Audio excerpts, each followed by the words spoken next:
Come 5 anni fa, per conoscere il nome del nuovo sindaco di Agrigento occorre attendere il turno di ballottaggio del 20 e 21 maggio prossimi. A contendersi la poltrona sono l'uscente Marco Zambuto, che ha conquistato 12.341 voti, pari al 34,3%, e Salvatore Penniche, esponente del Movimento Civico e Polis, appoggiato anche da PDL, Grande Sud e Cantiere Popolare.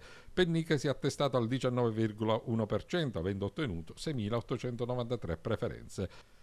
Terza Mariella Lobello, collegata alle liste MPA, Agrigento protagonista, API, PD e FLI con 5.105 voti, pari al 14,20. E ancora l'ambientalista Giuseppe Arnone, sostenuto da Lista Utile per eleggere il miglior sindaco di Agrigento, che ha riportato 3.474 voti, pari al 9,66%. E infine Giampiero Carta di Agrigento Bene Comune, attestatosi al 9,08% con 3.265 voti.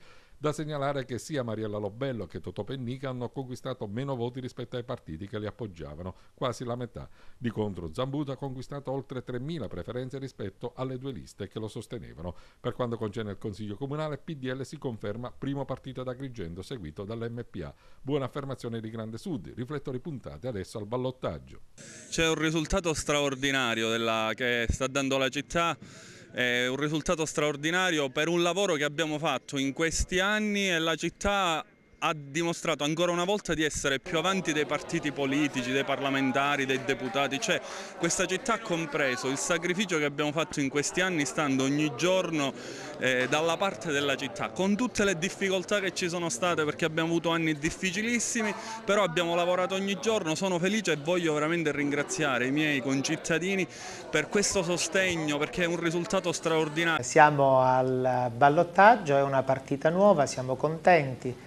Ringraziamo i 5.000 e più elettori che fino a questo momento hanno espresso la preferenza per Pennica. Da domani analizziamo il dato ed è una partita completamente nuova, perché il ballottaggio stravolge completamente le regole.